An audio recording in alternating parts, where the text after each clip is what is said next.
एक बार फिर से आप सभी का स्वागत है डिफेंस एग्जाम मास्टरी पर। दोस्तों, आज हम पढ़ने वाले हैं एनडीए का मैथ्स और हमारा टॉपिक रहेगा आज का मैट्रिसेस। ये एक ऐसा टॉपिक है, यहाँ से हर बार 5 से 6 क्वेश्चन आपको एनडीए के एग्जाम में मिलेंगे। तो चलिए दोस्तों, बात करते हैं इस टॉपिक की।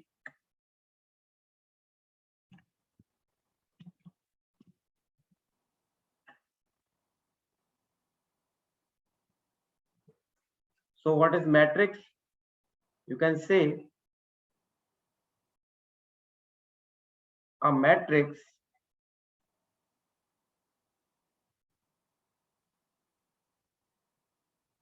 is an ordered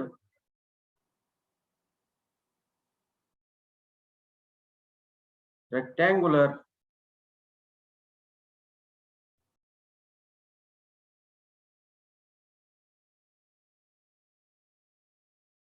array of numbers or functions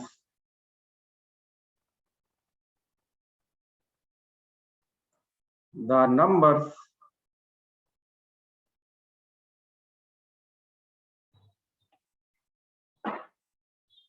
or functions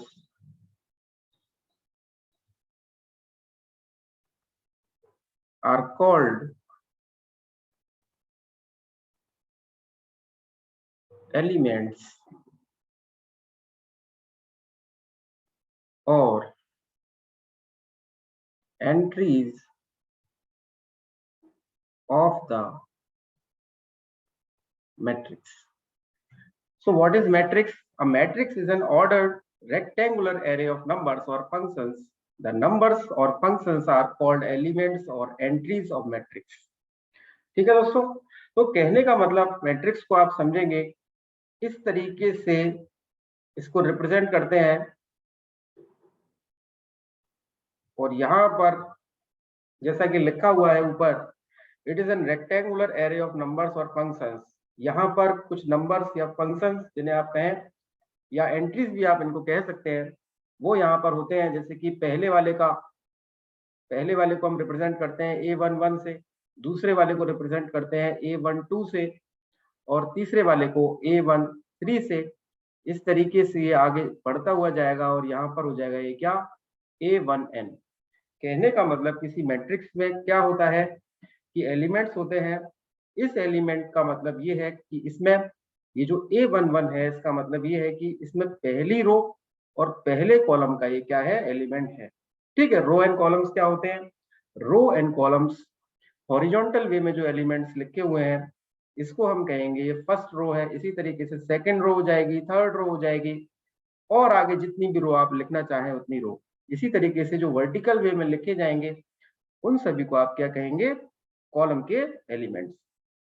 ठीक है, तो सेकेंड रो के लिए मान लीजिए कि इसको हम लिख दें A21, A22, A23 dot dot dot A2n। ठीक है, इसी तरीके से A31, A32, A33, A3n। कहने का मतलब इस तरीके से आप गए वर्टिकल वे में n नंबर ऑफ कॉलम्स तक आप जा सकते हैं। उसी तरीके से अगर यहाँ पर आएंगे आप कंटिन्यूअस आगे बढ़ते हुए जाएं, A4, A5 के लिए करते जाएं, तो यहाँ पर जो आखिर रो आएगी, आप मान लीजिए AM है और कॉलम क्या है, फर्स्ट, तो यहाँ पर एलिमेंट लिखा जाएगा AM1। इसी तरीके से इस एलिमेंट को आप लिखेंगे AM2, AM3 और ये आ जाएगा आपका क्या, AMN। ठीक है, तो यहाँ से आप समझ सकते हैं कि इस तरीके से यहाँ पर स्क्वायर ब्रैकेट के अंदर ये जो एलिमेंट्स का रिप्रेजेंटेशन है, इस सब को मिला के तैयार होती है क्या, एक मैट्रिक्स। ठीक है, तो चलिए अब इस मैट्रिक्स के हम ऑर्डर की बात करते हैं। ऑर्डर का मतलब होता है क्या, देखिए अगर मैट्रिक्स के मैं ऑर्डर की बात करूं आपसे दोस्तों,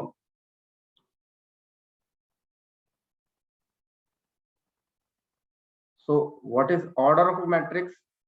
ऑर्डर की अगर बात करें तो ऑर्डर का मतलब ये है कि रो मल्टीप्लाई बाई कॉलम। किसी भी मैट्रिक्स के अंदर कितनी रो है, कितने कॉलम है, उन दोनों के प्रोडक्ट को आप लिखेंगे। तो मान लीजिए इसमें कितनी रो है, इसमें ये जो मैट्रिक्स मैंने आपके सामने लिखी है, इसमें m रो है और इसमें कितने कॉलम है, n इसमें कॉलम है। तो इस मैट्रिक्स का ऑर्डर हो गया क्या दोस्तों, m इंटू n। ठीक है, कभी भी आप इसको n इंटू m ना लिखें, ये एक तरीका है बस कि ऑर्डर ऑफ अ मैट्रिक्स किस तरीके से लिखा जाता है, रो बाई कॉलम। ठीक है, तो यहाँ पर m रो है और n यहाँ पर क्या है, कॉलम है। इसी तरीके से फॉर एग्जांपल 3 इंटू 4 की भी मैट्रिक्स हो सकती है, 4 इंटू 3 की भी मैट्रिक्स हो सकती है, 1 इंटू 2 की भी मैट्रिक्स हो सकती है, 2 इंटू 1 की भी मैट्रिक्स हो सकती है। इन सभी का मतलब क्या है, इन सभी का मतलब बस इतना सा है दोस्तों कि इसमें 3 रो और 4 कॉलम है, इसमें 4 रो और 3 कॉलम है, इसमें 1 रो 2 कॉलम, 2 रोज एंड 1 कॉलम। ठीक है, इस तरीके से डिफरेंट ऑर्डर की मैट्रिक्स एग्जिस्ट करती हैं।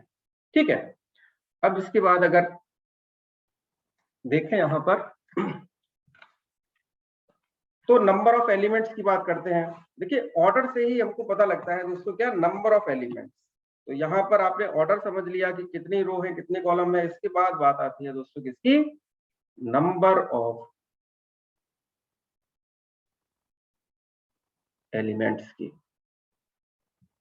तो यहाँ पर नंबर ऑफ एलिमेंट्स अगर आपको किसी मैट्रिक्स के अंदर निकालने हैं तो उसके ऑर्डर का आप क्या करते हैं, मल्टीप्लाई करते हैं। जैसे कि 3/4 की कोई मैट्रिक्स है तो आप 3 का 4 से मल्टीप्लाई करेंगे तो कितना आ गया, यहाँ पर 12 आ गया। इसी तरीके से 4/3 की कोई मैट्रिक्स है तो यहाँ पर क्या आ गया, 12। तो कहने का मतलब ये जो 12 है ये रिप्रेजेंट कर रहा है आपका क्या, नंबर ऑफ एलिमेंट्स को।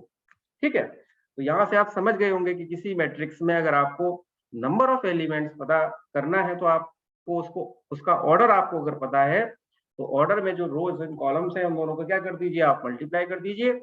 वहां से जो आपको मिलेगा वो क्या रिप्रेजेंट करेगा, वो रिप्रेजेंट करेगा आपका नंबर ऑफ एलिमेंट्स को। ठीक है, अब यहाँ से क्वेश्चन बनता है एनडीए के एग्जाम में। वो क्वेश्चन क्या है कि जैसे कि अगर नंबर ऑफ एलिमेंट्स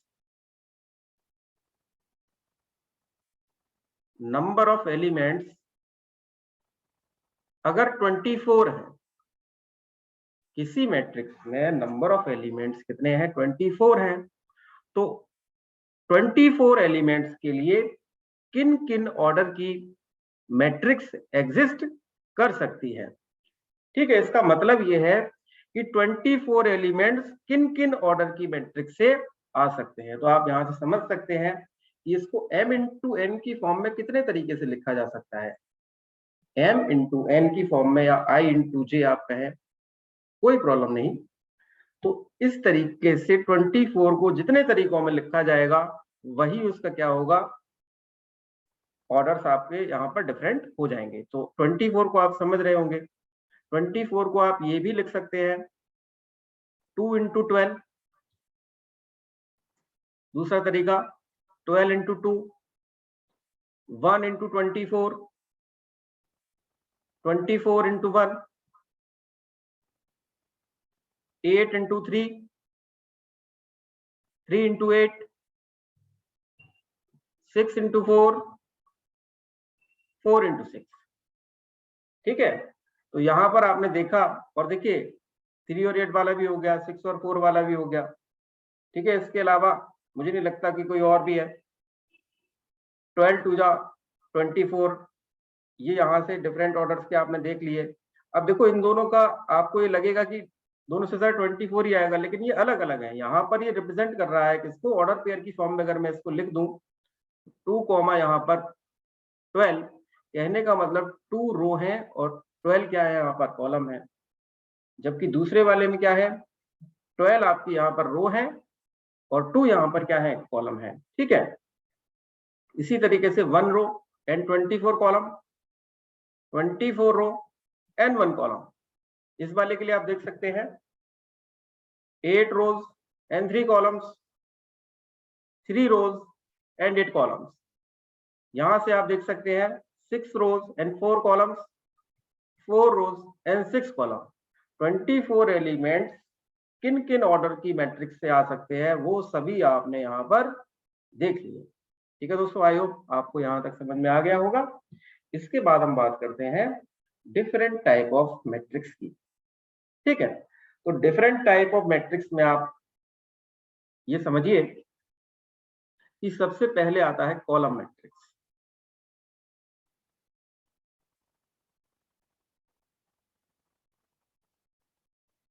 देखिए, कॉलम मैट्रिक्स का मतलब ये होता है कि जिस मैट्रिक्स में केवल और केवल एक कॉलम हो, ऐसी मैट्रिक्स को आप क्या कह देंगे? ऐसी मैट्रिक्स को आप कह देंगे कॉलम मैट्रिक्स।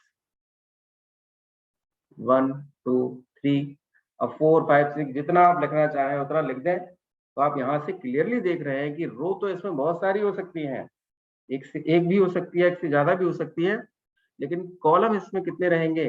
कॉलम इसमें रहेगा सिंगल। ठीक है, इसी तरीके से कॉलम मैट्रिक्स की तरह होती है क्या? Row matrix. रो मैट्रिक्स में क्या हो जाएगा दोस्तों?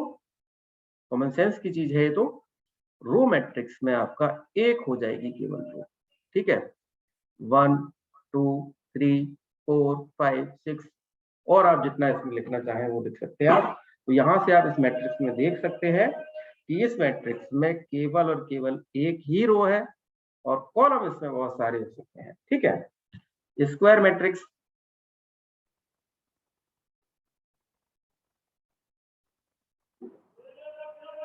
स्क्वायर मैट्रिक्स आप देखेंगे तो यहां से समझ सकते हैं, स्क्वायर मैट्रिक्स वो मैट्रिक्स है जिसमें नंबर ऑफ रोज किसके बराबर होती है? नंबर ऑफ कॉलम्स के बराबर।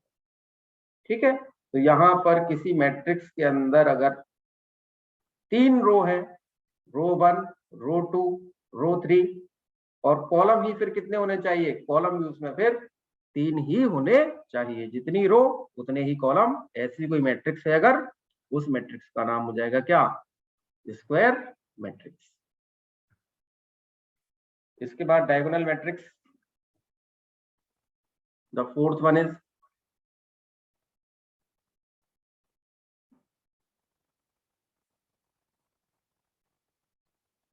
देखिए, डायगोनल मैट्रिक्स के लिए पहली कंडीशन ये है कि वो मैट्रिक्स आपकी स्क्वायर मैट्रिक्स होनी चाहिए। पहली शर्त क्या डायगोनल मैट्रिक्स के लिए? कि मैट्रिक्स आपकी स्क्वायर मैट्रिक्स होनी चाहिए। अब कोई स्क्वायर मैट्रिक्स डायगोनल मैट्रिक्स कब होगी? जब उसके डायगोनल के एलिमेंट्स को छोड़कर बाकी जो एलिमेंट्स हैं वो सभी क्या हो जाए? वो सभी जीरो हो जाए। जैसे कि फॉर एग्जांपल अगर मैं लिखूं यहाँ पर -1.1 एंड 2, और बाकी ये और ये एलिमेंट इसके क्या है? यहाँ पर ये दोनों एलिमेंट इसके जीरो है। डायगोनल के एलिमेंट आप कैसे लेंगे?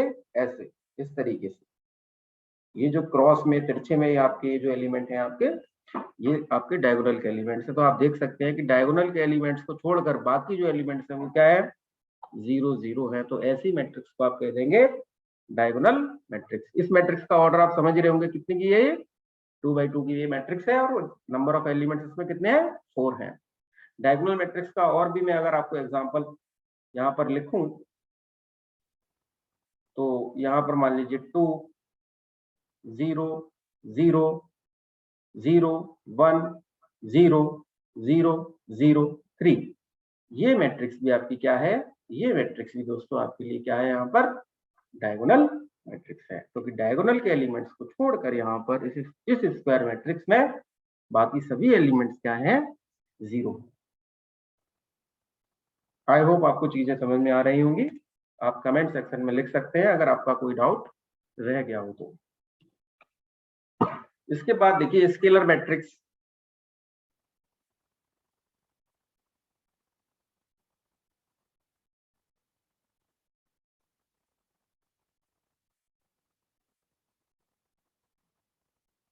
अब स्केलर मैट्रिक्स की कंडीशन क्या? कि वो मैट्रिक्स आपकी डायगोनल मैट्रिक्स होनी चाहिए। डायगोनल मैट्रिक्स के लिए क्या कंडीशन? कि वो मैट्रिक्स स्क्वायर मैट्रिक्स होनी चाहिए। तो एक तरीके से आप ये कह सकते हैं कि स्केलर मैट्रिक्स भी एक तरीके से अपने आप में स्क्वायर मैट्रिक्स ही होती है। स्केलर मैट्रिक्स वो कब कहलाएगी? जब डायगोनल के एलिमेंट्स उसके सेम होंगे। डायगोनल के एलिमेंट्स जब किसी मैट्रिक्स के सेम होंगे, इक्वल होंगे, तो ऐसी मैट्रिक्स को आप क्या कह देंगे? Scalar matrix. फॉर एग्जाम्पल कोई मैट्रिक्स ए है, उसके डायगोनल के एलिमेंट्स आप देख सकते हैं। इस मैट्रिक्स को मैं पहले पूरा लिख दूं।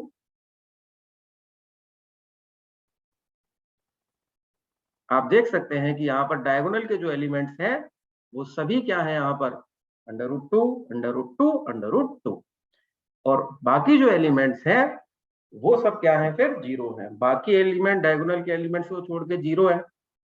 ठीक है, तो ये डायगोनल मैट्रिक्स हो गई, और डायगोनल के एलिमेंट्स अगर इक्वल मिल गई तो फिर वो क्या कहलाएगी, आपकी स्केलर मैट्रिक्स। ठीक है, इसके बाद आइडेंटिटी मैट्रिक्स।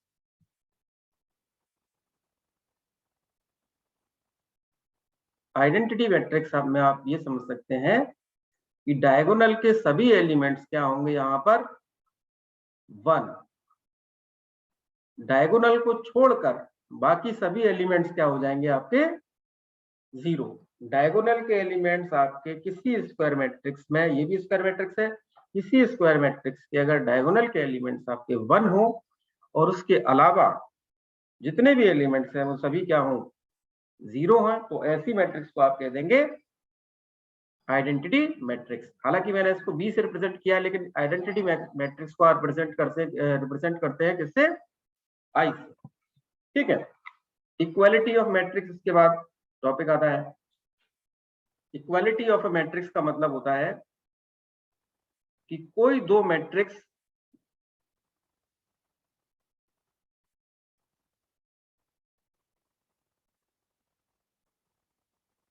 अगर किसी दो मैट्रिक्स के सभी एलिमेंट्स बराबर हैं तो उन दोनों मैट्रिक्स को आप क्या कह देंगे, इक्वल मैट्रिक्स। ठीक है, जैसे कि कोई मैट्रिक्स अगर मैं फॉर एग्जांपल यहां पर लूं, A इज इक्वल टू 2 3 0 1, और कोई मैट्रिक्स B मैं यहां पर लेता हूं 2 3 0 1, तो ये दोनों मैट्रिक्स आपकी क्या कहलाएंगी, इक्वल मैट्रिक्स। अब यहां पर आप देखिए कि पहली पोजीशन पर यहां पर क्या है, A11 यहां पर 2 है, तो यहां पर भी A11 2 होना चाहिए। यहां पर 3 है, A12 की वैल्यू, तो यहां पर भी A12 की वैल्यू क्या है, 3 है। यहां पर A21 की वैल्यू क्या है, 0 है, तो यहां पर भी A21 की वैल्यू क्या है, 0 है। यहां पर A22 की वैल्यू 1 है, यहां पर भी A22 की वैल्यू 1 ही है। बिल्कुल मैच करनी चाहिए। अगर थोड़ा सा भी डिफरेंस है माइनस का भी, मान लीजिए अगर यहाँ पे -1 होता, आप बोले कि सर ये 3 तो सेम है, चौथे में क्या है, कर लीजिए, नहीं। यहाँ पर आपको ये समझना होगा कि बिल्कुल बिल्कुल सेम होनी चाहिए। ठीक है, कुछ भी उसमें डिफरेंस नहीं होना चाहिए माइनस प्लस तक। ठीक है, इसके बाद बात करते हैं एडिशन ऑफ मैट्रिक्स की।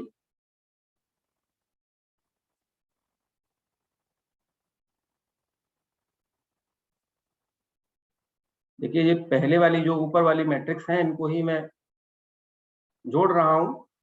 अब देखिए, दो मैट्रिक्स जुड़ेंगी कब, ऐड कब होंगी, जब दोनों का ऑर्डर सेम हो। अगर किन्हीं भी दो मैट्रिक्स का ऑर्डर सेम नहीं है तो वो जुड़ेंगी नहीं, वो ऐड नहीं होंगी। ठीक है, माइनस भी नहीं होंगी, आप समझ रहे होंगे।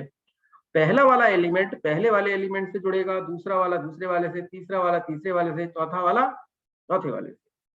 ठीक है, तो यहाँ पर a प्लस बी की वैल्यू कितनी आ जाएगी, आप समझ सकते हैं, 4 6, 0 में 0 0 जुड़ेगा 0, 1 में 1 जुड़ेगा, क्या आ गया यहाँ पर 2।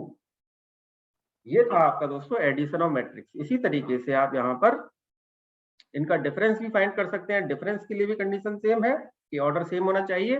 डिफरेंस जब आप निकालेंगे यहाँ पर तो 0 0 हो जाएंगे सब, उसको जीरो मैट्रिक्स आप नाम दे सकते हैं।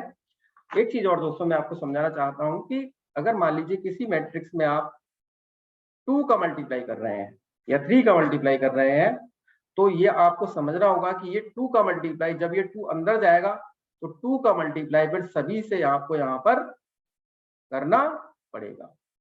जब ये 2 अंदर जाएगा, मैट्रिक्स के अंदर ये एंटर करेगा, तो यहाँ पर इसका मल्टीप्लाई हर एक एलिमेंट से आपको करना पड़ेगा।